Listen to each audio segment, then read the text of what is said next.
fala muitas vezes em escrever corretamente a grande maioria das sílabas em situação de ditado. Eu gostava de perceber qual é a sua concepção do que é o ditado. Eu fiz muitos ditados quando era criança, não sofri, mas enfim, não fiquei traumatizado. Mas o ditado é realmente o professor, é como assim que eu entendo o ditado, o professor pronuncia, quer palavras, quer um texto, lê o texto, mas de maneira a poder permitir à criança ter tempo para escrever, e a criança deve escrever, portanto, a tarefa da criança é escrever aquilo que ouve. Isto tem a ver com uma questão, já agora, se me permite, que vem a nível mais teórico. Não é por acaso que, e já foi até dito pela professora Helena Buesco, que se reuniu leitura e escrita. Reuniu-se leitura e escrita porque tudo indica, nos trabalhos que têm sido feitos, etc., que realmente é extremamente importante aprender a escrever também para aprender a ler. Quando eu digo que, através da prática da decodificação, as crianças adquirem, numa memória ortográfica, a maneira como se escreve as palavras, a representação ortográfica da palavra, é evidente que a escrita também vai ajudar. Há em muitos professores, creio eu, a ideia de que primeiro se deve aprender a ler, porque é mais fácil. E isso é um erro. As crianças que fazem escrita inventada, isto é, que na base da ajuda que os pais ou outras pessoas dão, e que lhes dizem, até para satisfazer a curiosidade das crianças, que isto é tal letra, eles começam a escrever muito mal. Não há problema. Passam a ser depois, mais tarde, as que leem melhor. Isso foi verificado em trabalhos. Mas, portanto, a escrita em todos os níveis. Eu tenho um certo medo, por exemplo, da escrita unicamente na base do computador. Porque há estudos que mostram que a escrita manual vai ajudar muito ao reconhecimento das letras. Quando se escreve as letras manualmente, inclusivamente a cópia também, não tenho nada contra a cópia, acho muito bem. Pelo menos é o que eu continuo a dizer, é como eu interpreto a literatura que conheço. Bom, isso ajuda ao conhecimento das letras, ajuda a todos os níveis. Ligar a leitura e a escrita a todos os níveis é realmente aquilo, penso eu, que nós devemos fazer. E o ditado faz parte disso. Porque a aquisição dessas configurações ortográficas vão ajudar muito na leitura e acelerar este processo que conduz, em termos de desempenho, em termos de comportamento, ao desaparecimento do tal efeito de comprimento que eu mostrava aqui. Gostava de colocar duas questões. A primeira questão relativa à utilização do conceito de pseudopalavra neste contexto. Gostaria de saber quais são as vantagens do ponto de vista da aprendizagem da leitura e da escrita, porque é importante. Ora bem, portanto, nós vimos que a pseudopalavra é uma palavra que não existe no léxico. Mas é uma palavra possível, é uma estrutura fonológica possível na língua. Para nós, qualquer de nós, há palavras que existem no léxico e que são pseudopalavras, para nós. Não são para a comunidade, mas são para nós. Por exemplo, se eu disser uma palavra que vem, digamos, em textos literários, como delir, pinchar, talvez haja adultos letrados que não conheçam essas palavras, para os quais é uma pseudopalavra. Eu acho que o trabalho com as pseudopalavras é um trabalho que deve ter lugar no início da aprendizagem da leitura e depois esse trabalho nós fazemos nós mesmos quando lemos palavras novas, para nós. Eu li muitas pseudopalavras lendo Aquilino Ribeiro. Às vezes passava por cima, mas outras vezes conseguia entender mais ou menos o que era, a partir do contexto. Mas gostei imenso de qualquer modo da Quilino Ribeiro, mesmo com todas essas pseudopalavras. Acho que tem 4 utilidades. Tem um valor metalinguístico. Eu referi há pouco, o pijamá, pijimi, pijumu, faz parte daquela aquisição metafonológica. Portanto, que há coisas que não têm sentido, mas que são coisas que têm piada de pronunciar, que fazem parte de um jogo, que existem, afinal. Existem de uma certa maneira.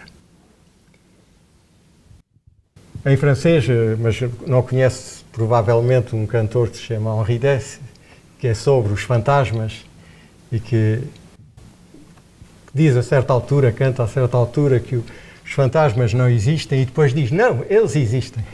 E as pseudopalavras também existem. Bom, mas não, claro, com o sentido. Tem um valor educativo no contexto da criatividade da linguagem. Porque é importante mostrar às crianças que há coisas que podem passar a existir. É importante para muita coisa, inclusivamente para a poesia. Eu gosto imenso de Miyakoto. Mas quantas pseudopalavras eram para toda a gente? Imagine, ele é que as cria. A criação, a criatividade é coisa fundamental no espírito humano. E educar a criança desde o início para a criatividade, para mim, parece-me essencial. Porque a criatividade está muito ligada ao sentido da beleza, da estética. E isso começa já com a linguagem e com a nova linguagem, com as pseudopalavras até. Tem uma terceira vantagem, é para a aprendizagem. Porque quando há uma dificuldade com a leitura de uma palavra, com a decodificação de uma palavra, então trabalhar aquele encontro consonantal ou com um encontro consoante-vogal, etc., pode ser muito importante. Num contexto direto, aquilo mesmo, sem ser no contexto de uma palavra. Não estou a dizer que se faça isso todo o tempo, não é? De maneira nenhuma. E tem um valor para o professor. Para o professor se dar conta e avaliar o que a criança faz com a decodificação que ele consegue fazer. Porque quando eu sei de uma história de uma criança que foi testada em leitura de palavras familiares, simples, perfeitamente acessíveis para a sua idade. E leu a grande maioria das palavras.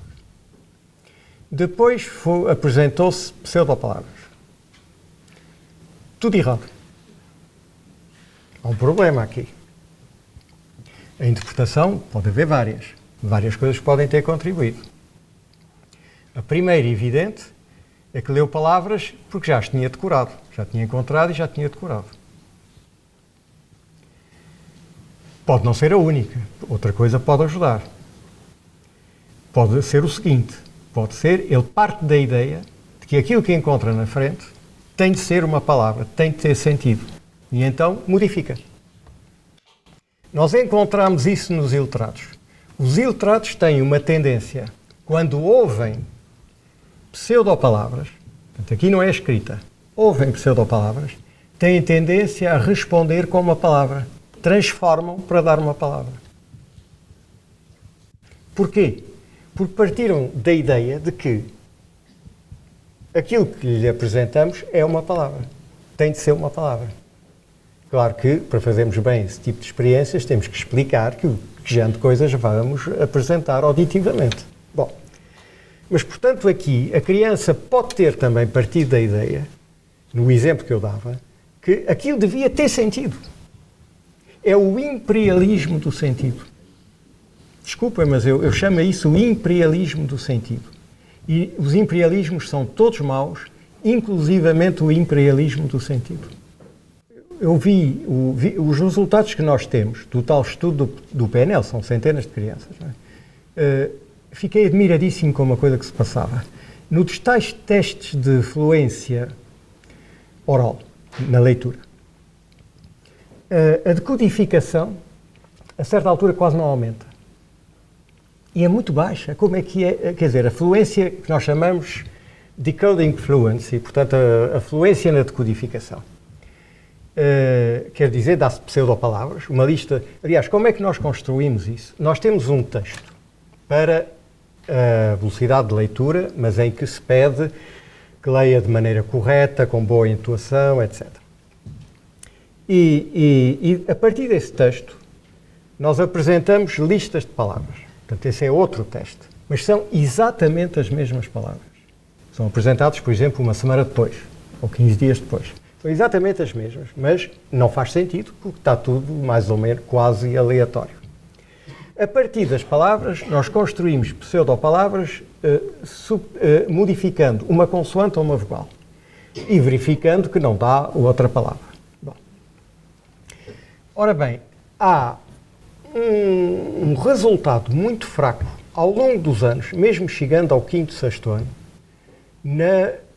naquilo que é a medida pura da decodificação, que é o último teste. Porque no outro já a leitura de listas aleatórias de palavras, já há todos os índices de conhecimento, vocabulário que vão intervir e que podem permitir um aumento de ano para ano bastante rápido. Mas na tal decodificação, fluência de decodificação, o aumento é muito pequeno. E parece-me que o que aconteceu naquelas crianças, mas é geral, portanto, para o conjunto daquelas escolas, é que não foi trabalhada completamente a decodificação como devia ter sido. E isso depois tem consequências para o resto. A segunda questão está relacionada com a utilização do conceito de fonema neste contexto.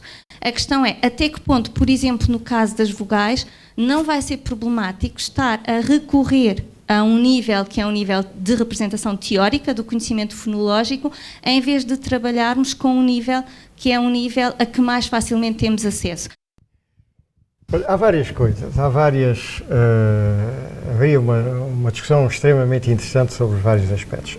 Um resultado absolutamente surpreendente para nós, porque totalmente diferente do que obtemos nas outras línguas, tem a ver com a segmentação de C, de consoante, portanto, de uma expressão consoante, vogal, consoante, por exemplo, e de uma expressão consoante, consoante, vogal. E nós sempre pensámos, e na base dos resultados obtidos para outras línguas, que CCV é muito mais difícil de segmentar, quer dizer, cortar naquele encontro consonantal ou consonântico, não é? É muito mais difícil. Foi o contrário. Foi o contrário no primeiro ano. Foi o contrário até no fim isso é outra, foi uma tese de doutoramento, no fim da pré-escolar. Mais fácil. Porquê? E nós não sabemos bem porquê. Mas, portanto, há coisas que são surpreendentes. Uma hipótese é que nós temos uma redução vocálica que é muito importante, em que graficamente a vogal muda, é indicada, é explicitada, parece aquele é que não é pronunciado. Que os estrangeiros, quando eu lhes digo, por exemplo, desnerescência, ficam absolutamente, não conseguem perceber nada. Não é? Bom, os iletrados não têm dificuldade, curioso, porque eles conhecem a língua, claro. Portanto, mas isso desaparece. Depois, no segundo ano, já desaparece. O que é que acontece? Talvez eles introduzam aqui uma vogal. Bom, esse é um aspecto. Portanto, que não tem a ver com a questão das vogais nasalizadas, agora vamos chegar a esse. Nas vogais nasalizadas, o que se passa é que eu tenho a impressão que isso não é tanto uma questão agora de exercícios de consciência fonémica, mas de trabalhar isso no contexto da leitura. Quer dizer, que há um momento em que a criança vai dar-se conta, mas também pode ser ajudado a dar-se conta, de que a maneira de pronunciar o N é diferente, consoante depois do N vem uma vogal ou vem uma consoante. E isso aconteceu, por exemplo, com o meu filho, que eu citei há pouco, que depois de termos ajudado simplesmente o início da decodificação, um mês ou dois mais tarde, ele gostava de ler sozinho, e veio-nos explicar que a maneira não com estas palavras, evidentemente, a maneira de pronunciar o N dependia justamente disso. E isso vai ser muito importante para fazer a segmentação. Quer dizer, a segmentação fonémica aí, de certo modo, confunde-se com uma segmentação da escrita ortográfica, para extrair os grafemas, não apenas a sequência das letras, mas os grafemas.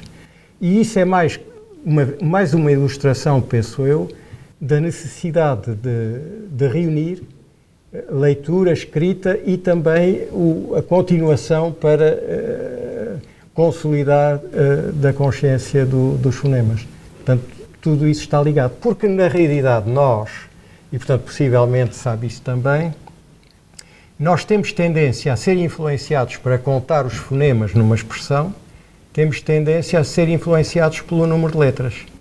Reach, pitch, para os norte-americanos ou ingleses, no segundo caso tem mais um som, entre aspas. Não tem. Tem na escrita. Portanto, e os adultos fazem isso. Adultos letrados, alfabetizados, etc. De tal modo a influência da escrita mas quer dizer, não tenho uma resposta única ou clara em relação a essa questão. Quer dizer, tenho a impressão que é uma coisa que tem que ir sendo observada e tratada pelo professor ao longo da aprendizagem, enfim, sobretudo no primeiro ano, não é? Porque, em princípio, a criança já, inclusivamente para pronunciar, eventualmente, a consoante seguinte, casa, o S toma um valor fonémico, ou fonológico, ou fónico, que não é o mesmo de cansado. Porque, entretanto, houve uma... Portanto, tudo isto faz parte a língua sendo de tal modo complexa e a escrita também de tal modo complexa, tudo isso é por isso que leva os tais anos até chegar aos níveis hábeis, não é?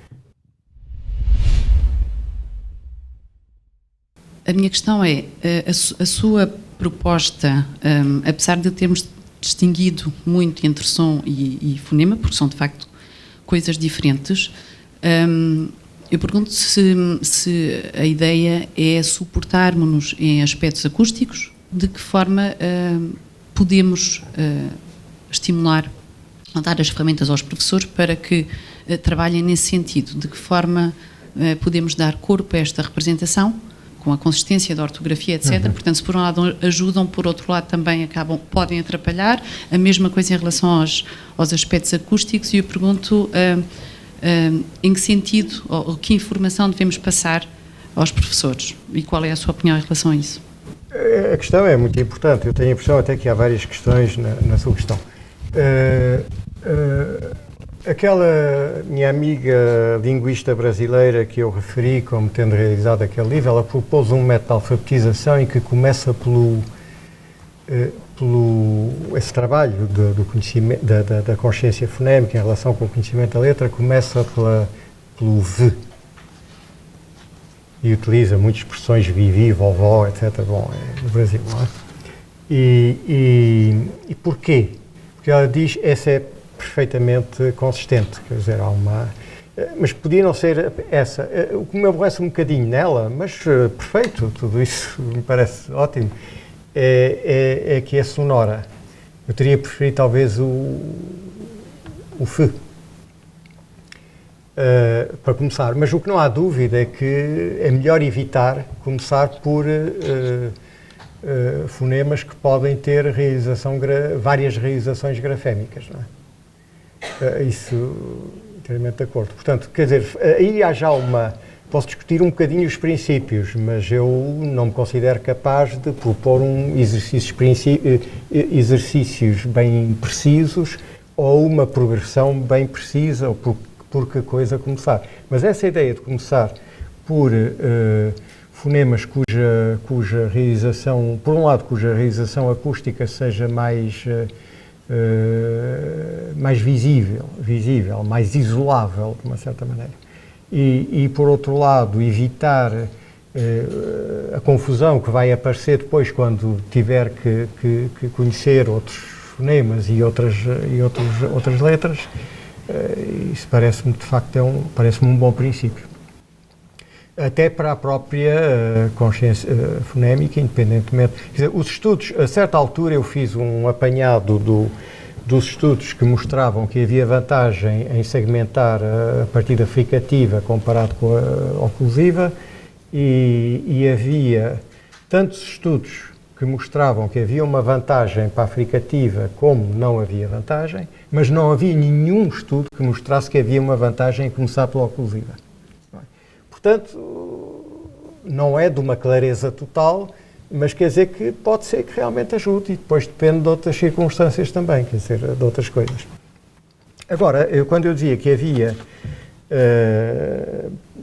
quanto a mim, mais do que uma questão na sua pergunta, é que têm sido utilizados muitos meios para fazer passar a consciência fonémica, e não apenas esses aspectos acústicos, não é?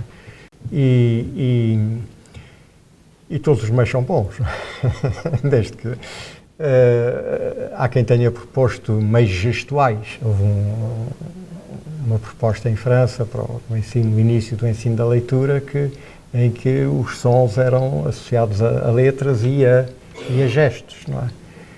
E por que não? Parece que dava bom resultado. E houve um casal americano, o casal Lindemuth, que estabeleceu um programa, criou um programa utilizando as pistas articulatórias.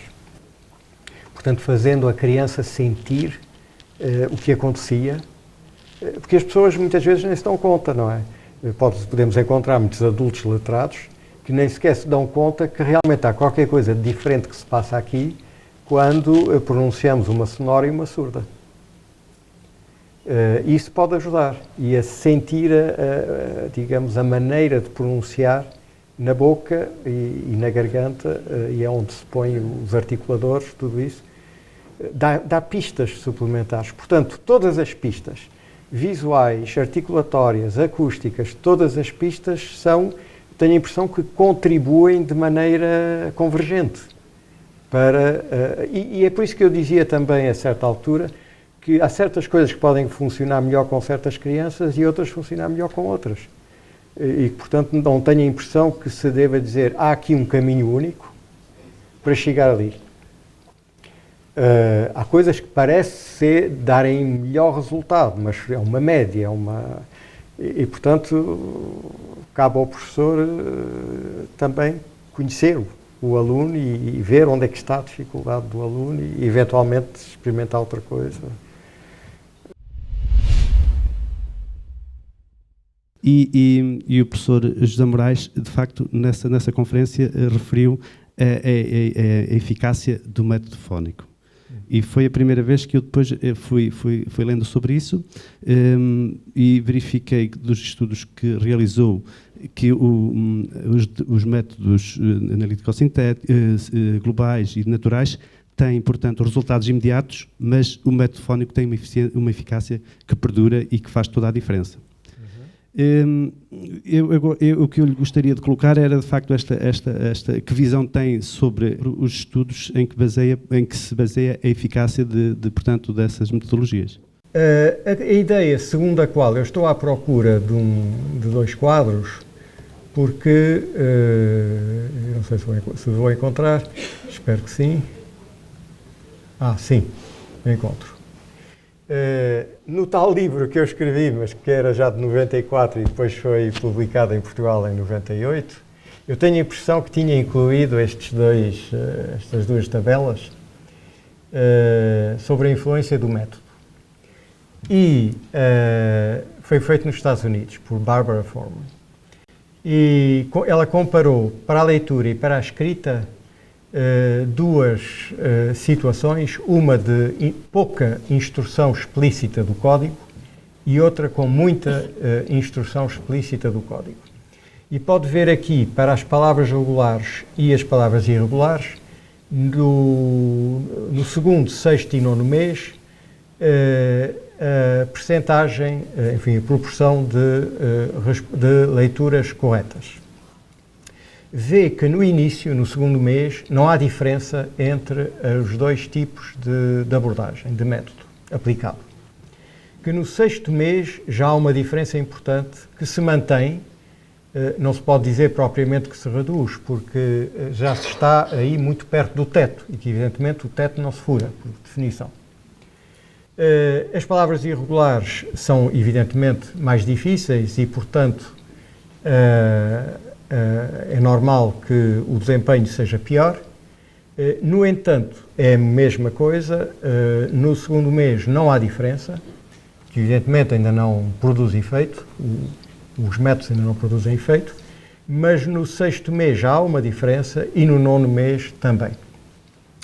Isso pode suscitar uma questão. Porquê é que, então, também para as palavras irregulares, o método fónico é mais interessante?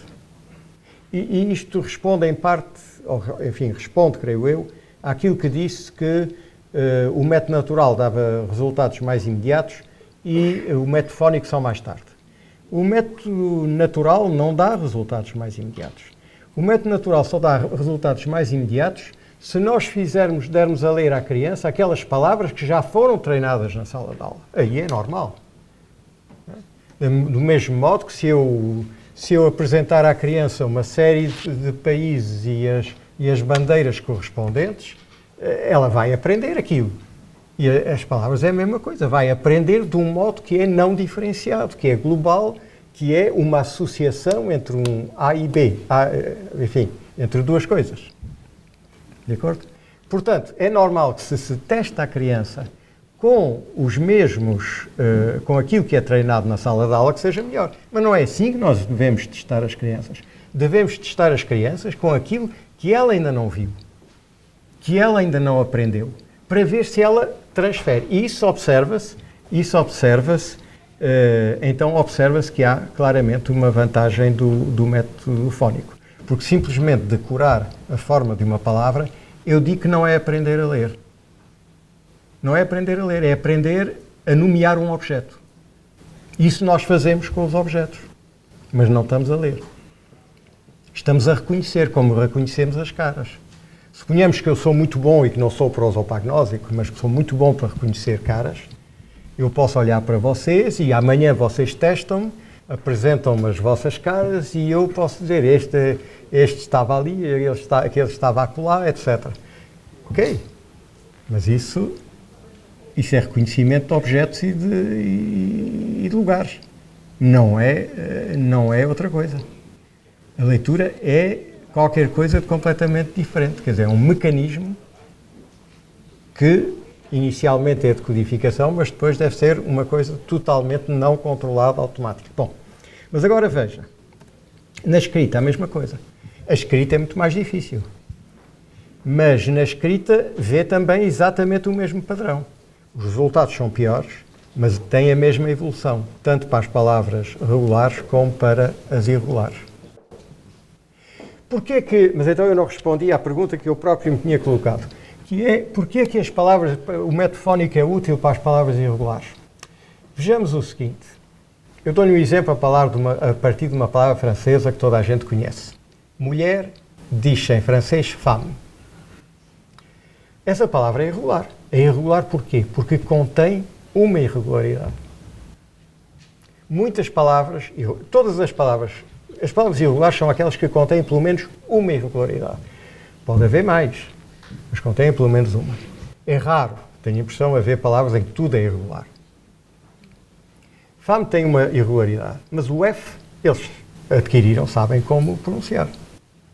O M também.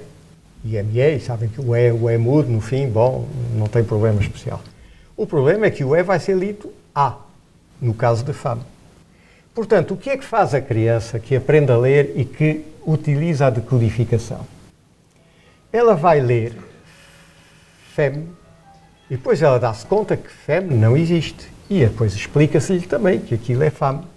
E do futuro, o que é que ela vai fazer? Ela vai continuar a utilizar a decodificação, mas vai reter na memória que naquela palavra há uma violação à correspondência normal. E que aquele E deve ser lido A. Implica memória fonológica. É mais complicado, é mais complexo do que se a palavra for totalmente regular. Mas quer dizer que a criança, na base da decodificação, e tendo em conta as violações de uma pura e simples decodificação, na base do conhecimento das correspondências que ela tem, vai dizer, não, aqui há um certo número de palavras irregulares. No francês, 40 palavras irregulares não é um grande problema. Bom, mais ou menos. No inglês é outra história. Não é? No português também não é muito grave. Não vai ter que decorar, que ter na memória muitas. Não é? Portanto, não é um grande problema. Eu lembro-me também de uma criança, filha do meu professor, aliás, que no início do primeiro ano começaram a ler, trabalharam sobre uma receita de cozinha e começaram a ler os ingredientes, não é? E ela começou a ler em francês, era tocinho em português, e ela começa a ler larde, e depois ela dá-se conta que larde, a gente não come larde, não é uma coisa que entra numa receita de cozinha, mas que lar, sim, isso existe. E ela própria corrigiu. Não é larde, é lar. Portanto, ela tomou nota desse desvio relativamente a uma leitura pura de decodificação. E isso faz parte, realmente, das coisas que se tem que ter em conta.